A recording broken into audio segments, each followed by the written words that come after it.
All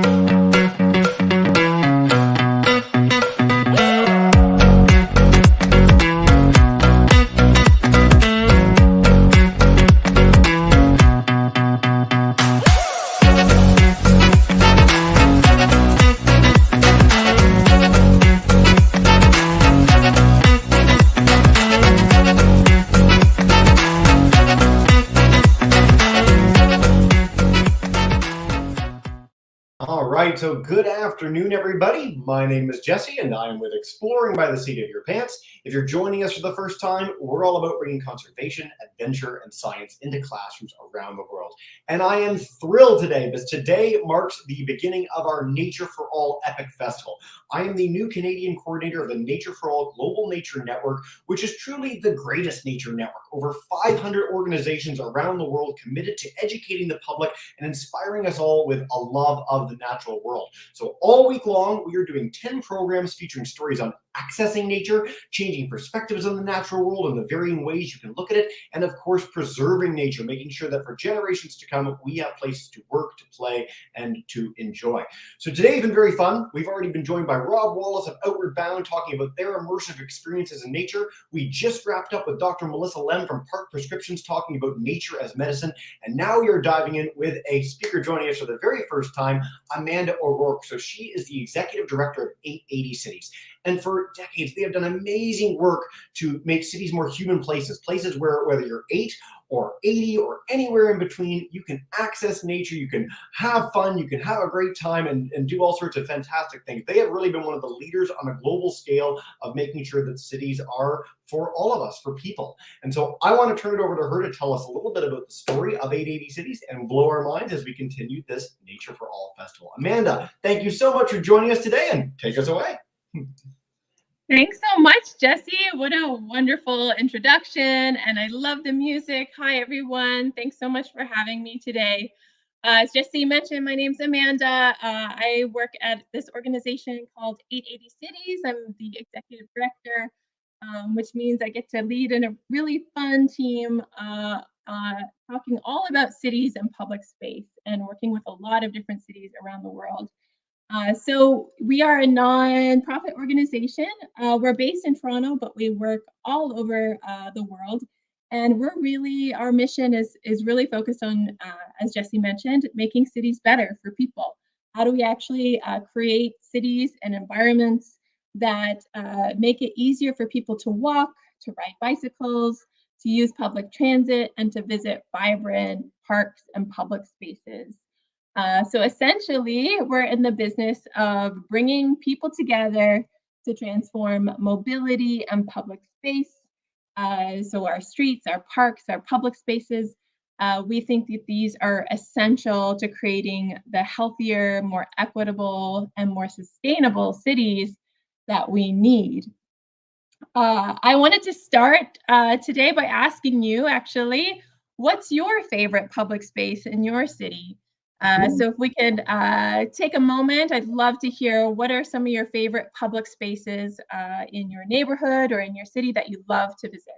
Yeah, so for our folks, go ahead. I was just going to say, for our folks joining on YouTube, if you want to share in the chat bar there, we've got DeWitt Middle School. We've got Miss Caesars joined us just after we got underway. So if you guys want to think, I can bring you into the broadcast to see what you guys have to say.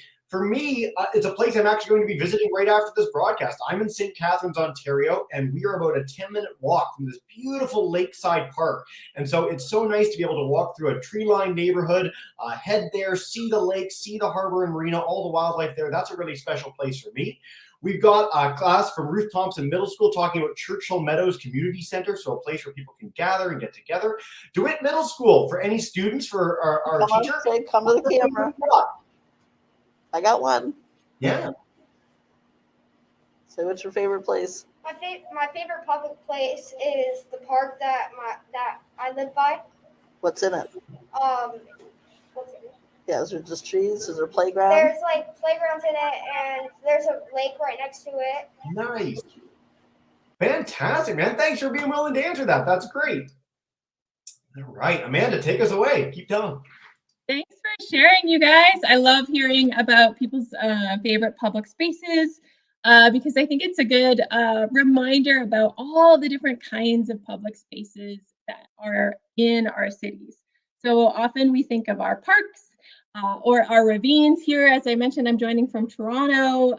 We have these beautiful ravines. Here is a picture of, this is my favorite public space. This was just this past weekend with my 3 kids. We were in the ravine. One of the reasons I love the ravine is it has a beautiful trail, and my kids love to play this game where they're sort of like in survival mode, which you can see they look quite intense. But there's so many different kinds of public spaces in cities, and that's kind of what I wanted to talk to you all about today, and why we think that they're important for creating healthier cities. So 880 Cities, we've been at this for about 15 years, and we've done work in about 350 cities on all 5 continents. And we actually have been challenging cities on the way they design, plan, and manage their streets and public spaces by asking a simple, but we think powerful question. And Jesse alluded to this. What if everything we did in our cities was great for an 8-year-old and an 80-year-old?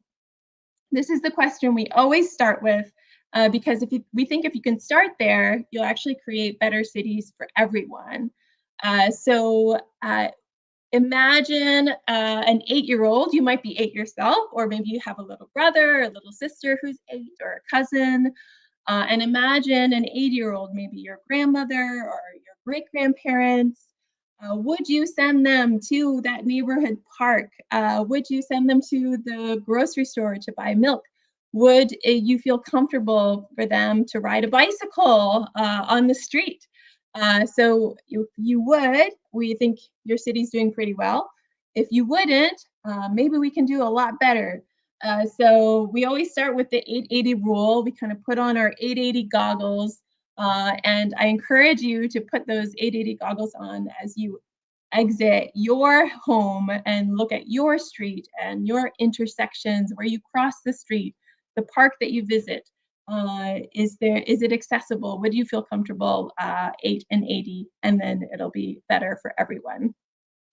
Our work at 880 Cities is really about kind of reclaiming the right to the city for everyone, and really about reclaiming space that has been really dominated by thinking that we need to use streets for solely moving cars, instead of thinking about how do we actually create parks, streets, and public spaces that improve our health and happiness. And I know that Melissa Lim, who was here talking about park prescriptions, she probably talked a lot about the benefits of parks to our health. But I also wanted to ask you all, what do you think? Why do you think parks, streets, and public spaces are important? Why should we care about our streets and public spaces? Yeah, fantastic question. So again, Miss Hennigan's joining us on YouTube. Miss Caesar's class, DeWitt Middle School. Ponder this for a second. I'll come to you all in a second. If you want to type in the chat bar too, please do. For me, you highlighted the fact that nature can be medicine and it can be a place to heal and connect. But for me, it's the connection element to it. Like if I want to go with my fiance somewhere, we go to a park, we go on a walk, and to have that infrastructure around us is so important. If we were in a place that didn't have that existing, we'd have to go places. We'd have to drive to go to that. We'd have to seek that out. And so the fact that it's built in around us is so important to our mental well-being and to the exercise that we get a chance to have. And I think that's really important. DeWitt Middle School, you guys have a student up. Come on up. What do you think? Yeah, for streets and stuff and sidewalks, you need mobility to get around and stuff. Fantastic, guys. Miss Caesar's class, if you want to unmute your mic, perfect. Do you have any thoughts? I think we should take care of our parks so we have room to play and be free. Room to play, mobility. You guys are great today. This is great. Amanda, I'm sure that those are some pretty great answers if you want to keep going. I love those answers. I love that you brought up play, and I love that you brought up mobility, because those are things that we're really passionate about at 880 Cities. So actually, the founder of 880 Cities his name was Gil Peñalosa. He started this organization because he worked in a city called Bogota in Colombia, which is in South America. And when he was the commissioner of parks, He, along with many other members of his team, led a really impressive transformation of the city by investing in parks, making the parks greener, more inviting, more accessible, by investing also in public transit, as you can see up in the top right photo there in my presentation, a bus rapid transit system to make mobility more accessible to more people. He also invested significantly in cycling lanes and really beautiful cycle paths, as you can see here, that are physically separated from moving cars, which makes a lot more people feel safe and comfortable to use them. And then, of course, the bottom right corner, the picture is on the Ciclovia, which is Bogota's car-free Sundays. So every Sunday, the streets that are usually occupied by cars are opened up to people. And Gil's motivation as to why he thought that all of this investment was so important was actually a lot of what you all mentioned, but the biggest driver was around social connection and social integration. He wanted to create a city that was equally accessible for everyone in the city, no matter your age, no matter your ability, no matter your socioeconomic status, no matter how much money you made. Parks are free, and the Ciclovia was free. So you could go and use it no matter if you had a lot of money or if you didn't have a lot of money, and that public spaces could be a great opportunity for improving social equity in our cities. So that's really one of the big motivators for us at 880 Cities, and why we really focus on how to transform our streets and public spaces into places that actually improve our health and happiness and actually provide more access to more people. So when we talk about the three rights, we talk about the right to mobility, the right to public space, and the right to participate. So I'm going to talk a little bit about those three rights. And I'm so glad that you all brought up mobility, because we believe everyone, no matter their age or ability, should be able to move around freely in their city comfortably and safely. And by walking, by using bicycles, and by riding public transit. We actually know that streets, a lot of people are usually really surprised by this, streets are actually our biggest public space in cities. They usually take up in any city around 75% of the public space. And public space is space that belongs to everyone. So to use that public space to prioritize or just focus on moving cars, you're really saying those streets are just for people who have the age and the ability and the means to drive a car. So we know that when we design our streets only thinking about moving cars, then we're actually excluding a big part of the population. So everyone under the age of 16 that has the right to independent mobility, but they can't drive. So how do we actually kind of rebalance the way that we plan and design our streets in a way that more people can use the streets and more people can have independent mobility? Wouldn't it be great if we can ride our bikes to school or to the local park when we're 8 or 10 with our 80-year-old grandmother or grandfather? How do we actually create streets that are much more multimodal and accessible? And that's what we work collaboratively with a lot of city governments on, how to sort of transform our streets from this sort of single use, which tends to be, and this is not about being against cars, it's really about improving more access to more people and more ages and people of multiple backgrounds. So we really think that you shouldn't have to feel like Superman to cross the street. The streets are for everyone, right? They're a public space. So how do we actually create streets where everyone feels comfortable moving and being and occupying that space? So we take streets that look like this. This is a street in Toronto. It's Danforth Avenue. It's a very typical large arterial street that tends to just focus on moving cars. And we transform it into a street that looks like this, where you still have the cars, they're still able to drive, but you have a physical separation for people riding bicycles. You actually have more space for people to linger and connect and feel connected to their environment and to socialize. This was a project that we did. We really try to push cities to reimagine their streets as places. And we often use really simple materials to get people to think outside the box when it comes to our streets, using simple materials like paint. We had 100 volunteers come out and actually build the street over one weekend, one block of the street, to reimagine what it could look like if we actually took a little bit more space for people who were able to ride their bicycles or who were using transit, and for people who were walking. And so we took a street. Here's the before and after. This looks like a much more inviting, healthy street, a street that actually encourages and invites you to be outside more. And that's a really big part of why we do this work, because we think nature for all is not just going to the mountains or to the most beautiful, pristine environments, but nature is everywhere. Nature is around us as soon as we step outside our door, and connecting to our neighborhood and our physical environment and being active while doing it is a great benefit to people of all ages. We did this one block on this street to kind of open people's eyes to the possibilities of our streets and all the space that we could reallocate for people. It was interesting because a lot of kids just used that one block, kept riding it because it felt so powerful to be on their neighborhood street in a place that they've never felt safe before riding their bicycle. And as a result of that fun pop-up event that we did, the city actually invested much more into redesigning the street with, this is what it looks like today, with actual physical separation on the bike lane, as you can see, and some of these street murals and street art and patio seating for people to be outside.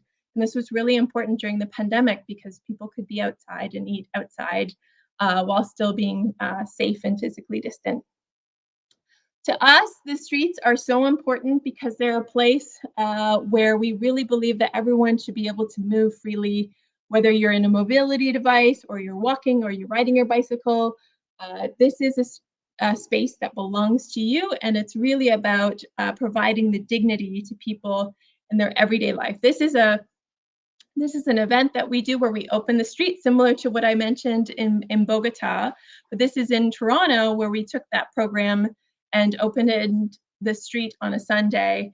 And this gentleman here told us that actually we do it 2 days a year, and this day was the one day that he looked forward to where he could actually really feel like he could explore his city safely and comfortably.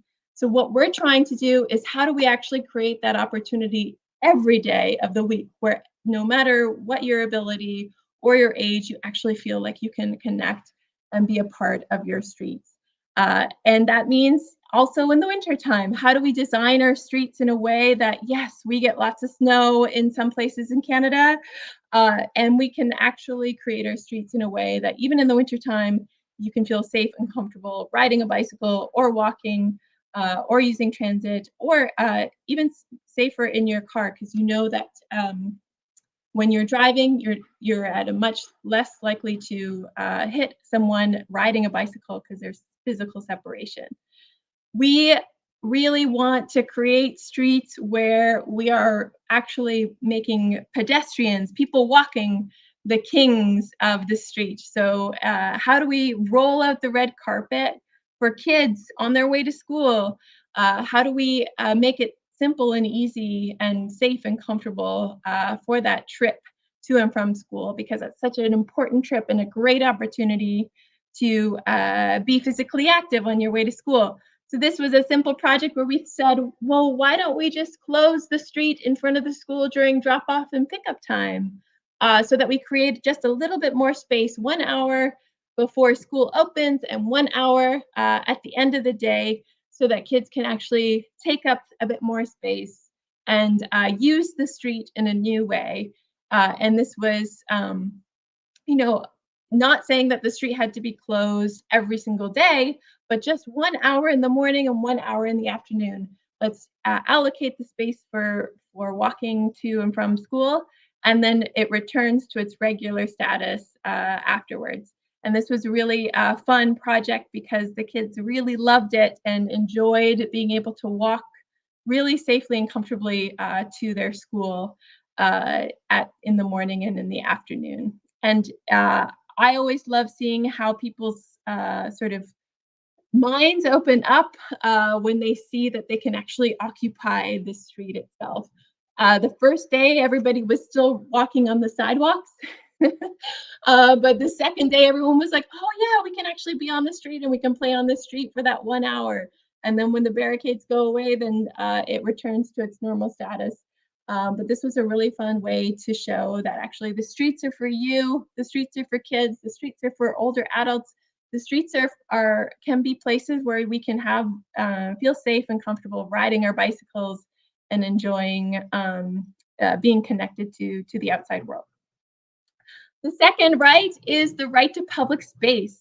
And, the right to public space is really that everyone, no matter their age or ability or background, should feel comfortable and connected to public spaces in their neighborhood, and that the public spaces should kind of meet their needs, whether it's through design or through programming. And a lot of people think about public space as just parks and plazas, but there's a lot of different kinds of public space. It's also our streets, our sidewalks, our parking spaces, our transit stops, our waterfronts, our intersections, our alleyways.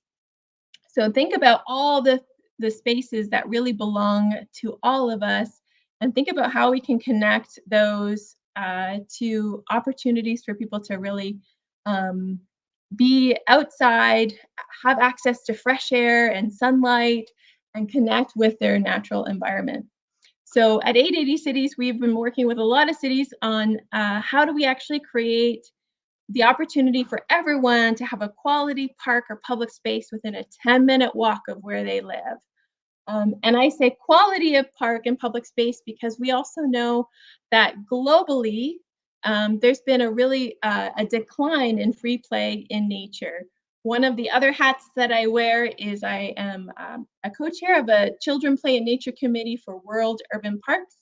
And this committee is really focused on how do we create more opportunities for unsupervised, independent play in nature for children of all ages, because we know that it has a huge impact on your healthy development. And it's not just kids, it's adults too. When we are out in nature, we feel our stress levels go down. We are more likely to move our bodies, which is really good for us. We're more likely to reduce our anxiety. We're more likely to meet new people. This is all really good for our health and well-being. So we know that our parks and quality public spaces have a really important role to play in granting access to connection to nature. So I think about that, and then I think about some of the parks near me. And I think, oh boy, we can do a lot better. This is a newly designed park in Toronto. As I mentioned in that first slide, I have 3 kids of different ages, 11, 5, and 8. And if I take them to this park, they're bored within 5 minutes. I'm not really sure what exactly we're asking people to do here. It might take 5 minutes to dig for a little bit, and then everything else is not, there's not really a lot going on. So another thing that we really try to work with cities on is how do we create dynamic, exciting places, irresistible places that really get people interested in coming outside. We know that that global deficit of free play in nature, some of it is a result of a lot of different factors. Obviously, the pandemic had a lot to do with that. Screen time is going up as well. Our access to a lot of really exciting games and activities online also keeps us indoors a bit. And this is not to demonize technology at all. Technology is how we stayed connected amidst the pandemic. It's how I'm talking to you all right now. But I think there's a recognition that our parks and our public spaces, they have to be even better. They have to really entice us out. And we have to create spaces that are really inviting and exciting, especially for children as they enter that 11 to 17-year age. This is like a typical playground. It's nice. It's, you might spend a little bit of time here, but for my daughter, who's 11, She's not going to be excited to go to this playground. She probably needs something much more exciting and enticing, something more adventurous, something where she can actually socialize with her peers. This is an example of one in Australia, some of the climbing structures, maybe a zip line. There's a lot of different opportunities in cities to really kind of create parks and public spaces that aren't just cookie cutter playgrounds, but actually reflect the needs and diversity of the population that is around there. So how about some trampolines in the parks or trees? One of my daughter's big asks is always to have, that oftentimes the playgrounds, they cut down the trees and the branches so she can't climb the trees. Having skate parks, or how about a market specifically for kids? This is one in Copenhagen where kids come and get to bring all their stuff and trade and sell. We really try to encourage cities to think outside the box when it comes to our existing parks and public spaces, making them more exciting and more enticing for people to get outside and get all those benefits of nature access. But also, let's reimagine the spaces that we're not using. This is a vacant lot in Florida that we transformed into a pocket park, and with different activities for people of all ages. How about our school parks? Is your school playground, is it exciting? Is it a place that you want to spend a lot of time in? Can we actually think of making it a park outside of school hours too, so that people in the neighborhood can enjoy it? How about alleyways? Those alleyways that used to be just collecting garbage, can we transform them into human, people-oriented places? Parking lots. How about transforming some parking lots into pocket parks? Or, borrowing from the ciclovia concept in South America, in Bogota, how about transforming one of the largest commercial streets in one of the busiest North American cities for 1 hour on a Sunday for yoga? It's possible. We can do it. How about creating parks that actually invite older adults to use them and be physically active as well? I've been in many conversations with older adults where they say, Amanda, everybody thinks all we want to do is sit around in parks. All we want is park benches. That's not true. We want to do exercise and be physically active as well. We also want to play. We're not too old to go on the swing or climb a rope. We want activities that we can be with our grandkids or with our kids. Why is it that adults aren't invited to play in parks? There's so many possibilities for actually making our spaces more inclusive, more exciting, more inviting. Seating. This is something that once you have those goggles on, you probably won't be able to look at a park the same way. It's really interesting how few parks actually have movable chairs and tables, which is a great way to invite people to spend more time outside. They can sit, they can move around, they can move their chair, they can bring their lunch. Washrooms are also one of my biggest things that I look for in a park and public spaces. I have 3 kids. If I'm spending any time in a park for a extended period of time, there better be a good washroom. This is one of my favorite pictures of a public washroom in a public park. Not every park washroom has to look like this with fresh flowers and beautiful, beautifully designed. But it's such a great reminder of how important this park thinks its public space is. It's a sign of the dignity and the respect it gives to the park goers, and I love it. Parks can be active all year round. They can be places where, this is Tromsø, Norway, an outdoor movie night in minus 40 degrees. Why not? We need lots more opportunities to be socially connected than ever. And sometimes it's as simple as allowing a fire in a local neighborhood park to roast a marshmallow, or doing some activities like drumming circles in the wintertime. We've found that with winter cities, people are really, really starved for activities in the wintertime and are looking for excuses to get outside. We also want activities in the morning and in the evening that actually encourage people to get outside and be active and connect with one another. This is the last right, and then we'll go to questions. The last right, but the most important right, is the right to participate. We believe that everyone in the city has a right to participate in city building decisions that affect them, in parks planning and streets planning, and in plans that affect their daily quality of life. And we believe that the way that our traditional processes in city building have really not done a great job of including everyone.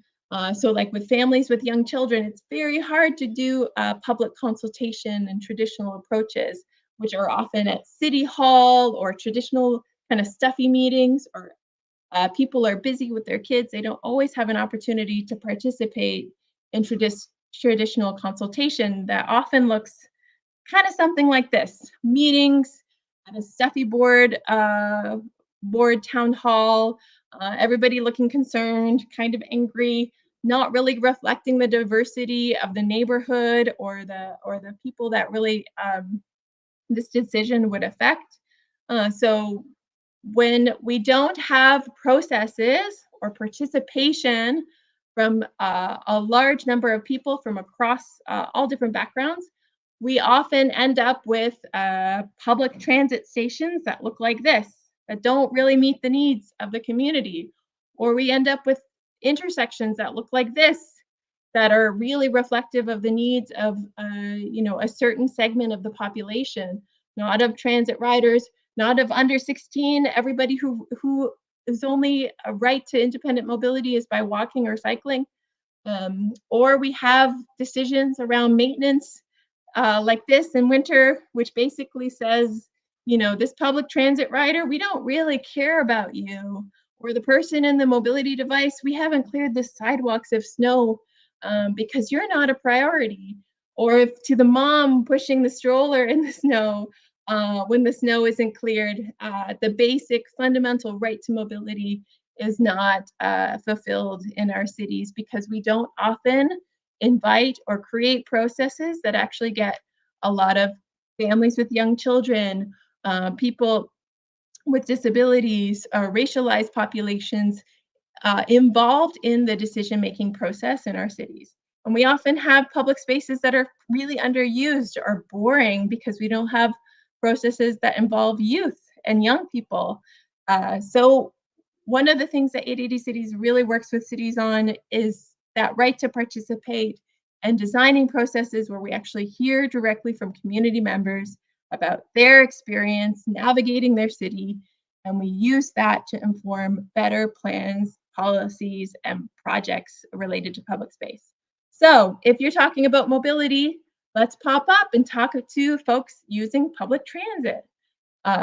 Let's pop up in community centers where people already are. Go to them, go to where people already are, and ask them what their experience is like, and use that to inform the plans and designs for that park, for that street, for that public space, for that access to nature, because that's exactly what we're talking about today.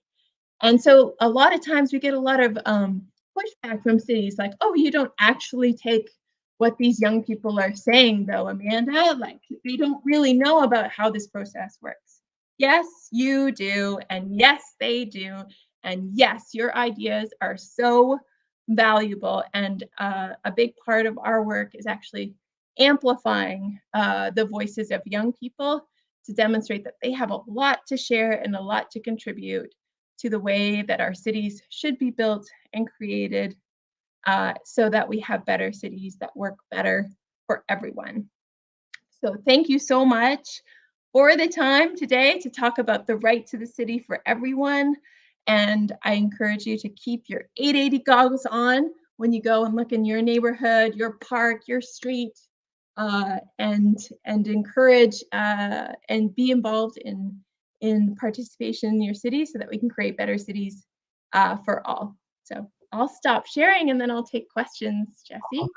Amanda, well, thank you so much for that rapid fire tour of all the amazing work that you guys do. I know some of our classes have had to wrap up their day. Miss Caesar's class, if you do have questions, please do share in the chat if you have them, and I'll come to you live. But to kick off, are there cities that really stand out above the rest? You highlighted all these great examples. Tromso and then -40 is truly hilarious. I love that. But are there places in the world, Bogota you highlighted, sort of, I'm a big believer in the fact that you can take a model of something where it works really well in practice, and you can highlight that and use that evidence to inform policy in other places. So any standouts of all the places you work worldwide? Yeah, well, one of the cities that we've worked with a lot, well, Bogota is a great example because it's a city that, they took existing assets, their streets. It's not a city that has a lot of money, and especially at the time when Gil, our founder, started these programs, his inspiration was New York Central Park, but he knew that he didn't have the money to build a whole new beautiful Central Park. So he said, well, why don't we use the streets and just think about them differently and open them up to people on Sundays and close them to cars, because these are a public space, a public asset that can be used. So it's a giant pop-up park in the middle of the city where 1.3 million people every Sunday come out and use the street as a public space, which I think is such a powerful model and could be emulated by cities anywhere if they had the political will and the desire to do so. Yeah. So Bogota is a great one. And then Copenhagen is a great example of a city that's really done a lot to improve mobility for children, and certainly their mobility networks, like their cycling networks, are tremendous. So, children as young as 5 are riding their bikes to school with their parents, of course. But it's so safe and so comfortable and so normalized. It's an everyday part of their life that they ride their bike for just getting to where they have to go. So then by the time that they're 10 or 11, they're independently mobile and can really access the whole city and feel connected to their city. Fantastic. I love that you mentioned Copenhagen. It's always the one that sort of pops up in a lot of these discussions. Personally, you highlighted the Danforth. I've seen that transformation firsthand. I used to be in Toronto, tasted the Danforth, people coming out into the street, gathering, talking, eating. It's such a special opportunity to connect. Guys, we got some great questions coming in from some of our classes. I wanted to highlight DeWitt Middle School mentions the fact that they go to the Future City competition every year in Detroit, which is really exciting. So thanks to our teacher for sharing that, Ms. Maxwell. Way to go. Miss Caesar's class, unmute your mic. You've had some great questions in the chat, but I'd love you to say them live. So come on up and share away, guys. Richard, you want to come? Hi. If you're having trouble with something in a park, do you start a meeting to say you don't like it, or does the urban planner have to do it? Yeah. That's an awesome question. You know what? The best thing, if you have an idea for your local park, the best person that you can talk to first off is your local counselor, or the elected official, which is their job actually to take responses from community members and to basically see how to solve that problem. So I love it when young people are involved in writing letters to their local counselor about these issues, because I think you all have such a tremendous voice and tremendous ideas that often our traditional approaches don't really incorporate kids' ideas and voices. So that's a great sort of first step that you could take. Write a letter to your local counselor, and then it's their job to take your input and find a way to find a solution or give you an answer around your question. Yeah. Eden Prairie, Minnesota. What a great question. I'm so glad you guys are that committed. I'm going to come back to you guys. I know, DeWitt, you guys are switching around right now, but you guys had some other great questions, Miss Caesar's class. So one of those other questions in the chat, come share it live on camera. Go for it, Miss. Okay. In your opinion, do you think it's bad or good that some parks have age limits? Yeah, perfect. Great question. I think that I understand how some equipment has age limits. So some equipment is designed for different ages, right? So playground equipment. But parks altogether, they're public spaces, so they should be open to everyone, all ages, all abilities. And actually, the way our parks are designed should really be thinking about the needs of all the ages. So if you look at a park, it often is designed with those sort of traditional playgrounds, which often are from like 5 to 12-year-olds, I would say. That's at least in Toronto, that tends to be kind of where the playground is the age. There's very little for 0 to 4-year-olds. If you have little brothers or little sisters and little babies, like there's maybe a sandbox and that's about it. And then there's often very little for the 11 to 17-year-olds. So young people, we see that park usage declines after 11. And I think it's because our parks aren't really doing a lot to invite that age group. Similarly, we see a big decline in park usage by older adults. And it's not because older adults don't want to be in parks. They want to be outside and enjoy access to nature, but our parks aren't really doing a lot to entice them and invite them in. And sometimes there's a lot of barriers, whether it's getting to the park, like the mobility access, or having things like washrooms or water fountains. These are like simple things that would make it a lot more accessible for people of all ages. So yes, it makes sense on some equipment, but not for the whole park. I was going to say, I mean, the kids' playscapes, the slides are too small for me to fit on anymore, and that's a real shame because I'd love to play around in them. But no, the answers that we got earlier of the spaces that really appeal to classroom people really speak to this point of making sure there's access for all ages. Sculpture gardens, walking paths, community pools, and nature preserves, like great options, guys. You guys are really on the ball today. Amanda, time flies and you're having fun. I've got time for one more question that I want to share from Miss Caesar's student. So they want to know, where's their question? So many questions. This is great. Would you ever add lights to a playground so it's usable at night? Like, what do you think about using spaces all day and night long, especially in places where, like here in St. Catharines, it's dark by 4 o'clock now and it's kind of sad. Oh my gosh, yes, I'm so glad you asked that question. Yes, our parks are so underused when you think about it. So we tend to really think about designing our parks for summer and for during the day. So one of the things that we really don't do a great job at in our parks is designing for winter. And so we kind of think, a lot of city departments think the parks are kind of unofficially closed in winter.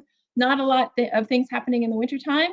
And included in that is the lighting. So it gets very dark. It's hard to use the playground or the park in the evening, even at an early time where it gets dark in winter quite early.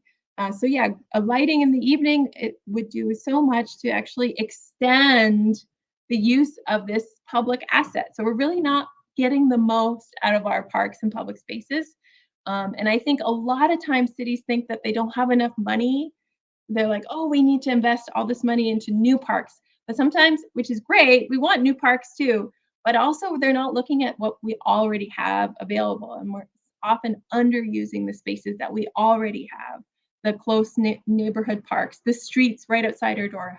It's really about sort of shifting our mindset around how do we actually activate and use these spaces all year round at all different kinds of the day for people of all ages and abilities. Amanda, with you leading the charge, I have no doubt that there's so much positive stuff to come. This has been such a fantastic tour. I know we could chat all day, but that does mark near the end of our broadcast. So what I want to make sure is that our classes have the resources to keep the learning going. You guys are really active on an amazing website and social media, so I encourage people to check out 880cities.org and at 880cities on social media platforms. So much to discover there. And of course, this is all made possible by this Nature for All Festival. So I encourage all our classes, check out natureforall.global, see their resources, partners, all the amazing work that they're doing, and especially their discovery zone with so many activities for kids and more. Amanda, before we wrap up, before we bring in our class to say farewell, is there a last message you want our classes and anyone tuning in to take from today's program with everything you've shared? Oh, just gratitude. Thank you so much for listening. Thanks so much for your awesome questions, and keep those 880 goggles on. Fantastic. Well, with that, I'm going to bring in Miss Caesar's class to join me in saying a big thank you and farewell. So Miss Caesar's class, come on in. Anyone on YouTube, clap at home as well. But thank you so much for joining, guys. And have